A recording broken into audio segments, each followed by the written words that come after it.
Good morning, everyone. Now we start the topic of stupas. So, in detail in this topic, of my opinion, Buddhist literature mentions several chaitya. It also describes places associated with the Buddha's life, where he was born Lumbini, where he attained enlightenment, Bodh Gaya, where he gave his first sermon Sarnath, and where he attained Nibna, Kushinagar. Now we start subtopic building of stupas. The tradition of erecting stupas may have been pre-Buddhist, but they came to be associated with the Buddhism. Since they contained relics regarded as sacred, the entire stupa came to be venerated as an emblem of both the Buddha and Buddhism. Last subtopic of the structures of the stupa. The stupa, a Sanskrit word meaning a heap, originated as a simple semi-circular mound of earth, later called and. Above the and was hermica, a balcony-like structure that represented the abode of the gods. हम लोग इस 7 topic पर चर्चा करेंगे कि जो स्तूप के बारे में बताया गया है वह स्तूपाज रियल में है क्या। चूँकि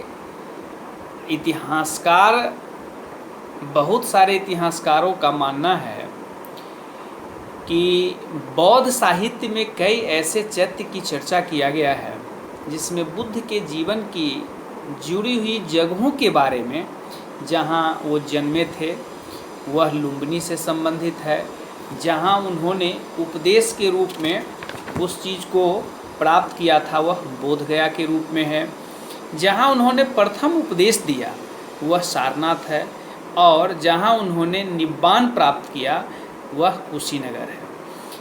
धीरे धीरे ये यह सभी जगह पवित्र स्थल बने गए जहाँ पर वो जन्म लिए, जहाँ पर वो ज्ञान प्राप्त किए, जहाँ पर वो निब्बान प्राप्त किए। ये सभी जगह उनका एक सेक्रेड प्लेसेस के रूप में जाने गए। कहा गया है कि बुद्ध के समय से लगभग 200 वर्ष के बाद अशोक ने लुम्बिनी को अपनी यात्रा की याद में एक स्तंभ का निर्माण करवाया था, और वह स्तंभ काफ़ी इतिहास के दृष्टिकोण से आज भी फेमस है और इतिहास के पन्नों पर भी विद्यमान है।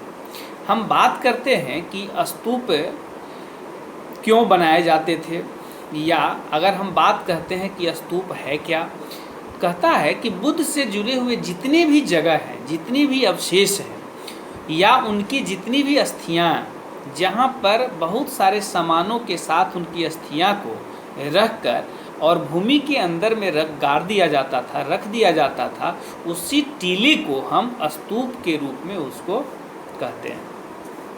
हम बात करते हैं स्तूप बनाने की परंपरा बुद्ध के पहले ही रहा था। बुद्ध से पहले भी यह ट्रेडिशन वहाँ चल रही थी, लेकिन बौद्ध धर्म से जुड़ गई। चूँकि बौद्ध धर्म से जुड़ने के पीछे इतिहासकारों का तर्क है कि उन्होंने इसे पवित्र स्थल समझा, इसीलिए समूचे स्तूप को बौद्ध और बौद्ध धर्म से जोड़ करके देखा गया और उनको काफ़ी इसमें प्रतिष्ठा प्राप्त हुई। अशोक वादान नामक एक प्रसिद्ध यानी फेमस बौद्ध टेक्स्ट है, जिसके अनुसार अशोक ने बुद्ध के अवशेषों के हिस्से पर महत्वपूर्ण शहर में बांटकर उसके ऊपर स्तूप बनाने का उपदेश दिया, यानी उपदेश नहीं कह सकते हैं इसको, आदेश दिया। ईसा और दूसरी सदी तक हम कह सकते हैं कि ईसा के दूसरी सदी यानी ईसा पूर्व के दूसरी सदी भरहूत, सांची, सारनाथ जैसे जगहों पर स्तूप बनाए जा चुके थे उस समय तक।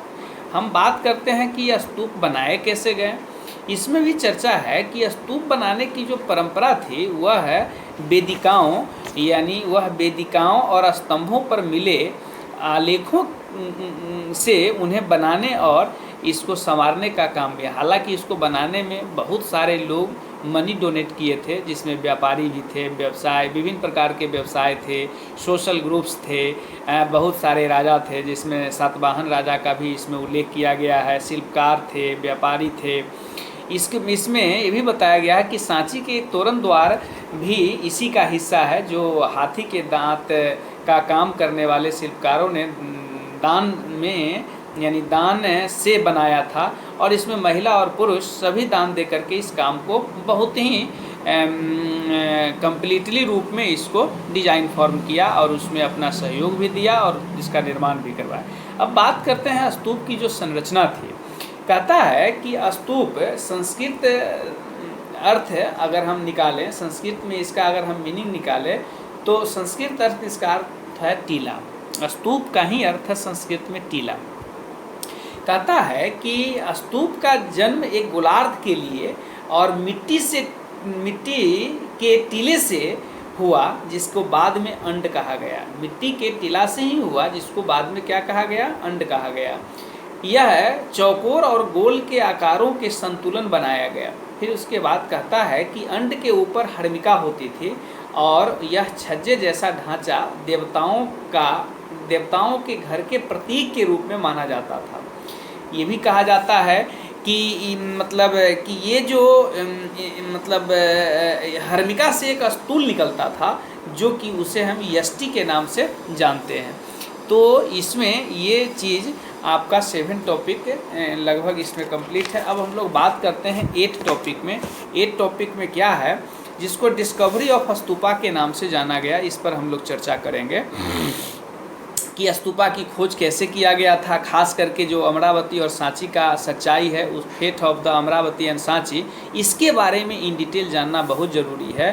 कहता है कि in 1854 Walter Elliot, the commissioner of Guntur, Andhra Pradesh में गंटूर पड़ता है, visited Amaravati and collected several sculptural panels and took them away to Madras. फिर उसके बाद है कि he also discovered the remains of the western gateway and came to be the conclusion that the structure of Amaravati was one of the largest and most magnificent Buddhist stupas over the world। अब हम इस 8 topic पर चर्चा करेंगे। जो 8 topic क्या है कि अमरावती की जो सच्चाई था, उस सच्चाई पर हम लोग चर्चा करेंगे।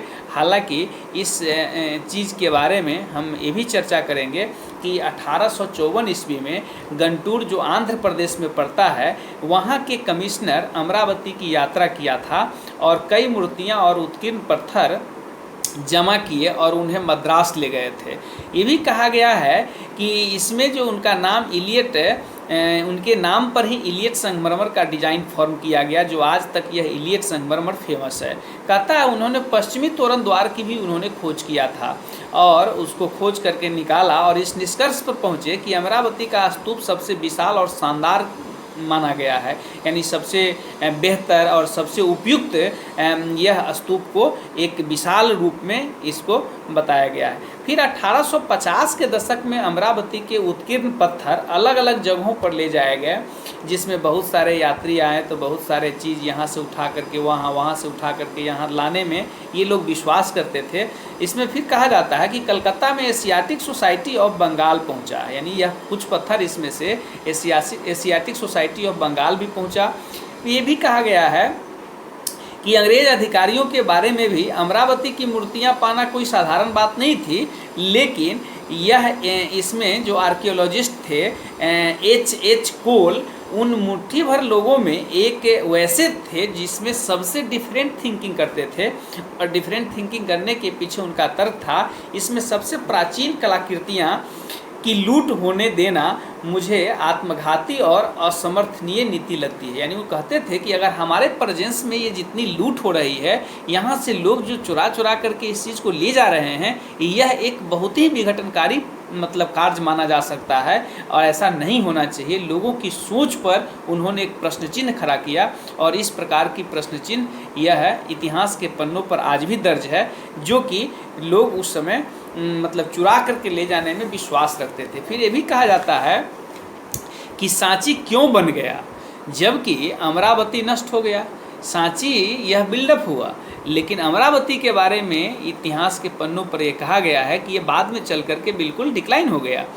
ये भी कहा गया है कि तब तक जो स्कॉलर्स थे इस बात की इम्पोर्टेंस नहीं समझ पाते थे, क्योंकि आर्कियोलॉजिकल अवशेषों के आधार पर अगर हम बात करें तो 1818 में जब सांची की खोज हुई तो उनके 3 तोरण द्वार तब भी खड़े थे, चौथा वहीं पर गिरा हुआ था, जो टीला भी अच्छी हालत में था उस समय, ये भी कह सकते हैं। चौथा वहीं पर गिरा हुआ था जिसकी टीला अच्छी हालत में थी। तब भी यह सुझाव आया कि तोरण द्वार को पेरिस या लंदन भेज दिया जाए।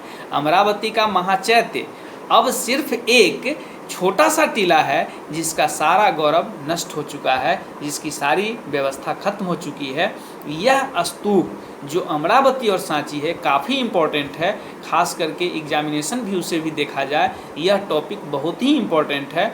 और इस टॉपिक के माध्यम से आज हम लोग इस वीडियो में आपको 2 टॉपिक को इंक्लूड किया है। एक टॉपिक इंक्लूड किया है जो 7 था, एक टॉपिक इंक्लूड किया है जो 8 था। इस वीडियो में 2 टॉपिक ही हम आपको एक लेक्चर के रूप में दे रहे हैं और आप इस वीडियो को देखें, NCERT बुक पढ़ें, ज़्यादा से ज़्यादा NCERT बुक और वीडियो पढ़ें और अपनी भी जो नॉलेज है उस नॉलेज को इस अमरावती और जो स्तूपाज टॉपिक है उसको अपने मन से भी एक्सप्रेस करने की बात आप करें। मैं यही सुझाव खास करके 12th बोर्ड एग्ज़ाम से संबंधित जितने स्टूडेंट हैं मैं उनको दूंगा। चैप्टर में जितने भी क्वेश्चन बनते हैं उसको भी बनाने का प्रयास करें। हालांकि हम वीडियो के माध्यम से आपको ऑब्जेक्टिव क्वेश्चन भी देंगे, चूँकि बहुत दिनों के बाद फिर हम वीडियो बनाने का काम कर रहे हैं। एक्सीडेंट हो जाने के कारण मैं वीडियो नहीं बना पा रहा था, लेकिन अब धीरे धीरे मैं प्रयास कर रहा हूं। आप सभी का सहयोग मुझे इसी प्रकार मिलता रहा तो मैं आपके लिए हमेशा तत्पर रहूंगा। इसी के साथ आप सभी को धन्यवाद। Thank you.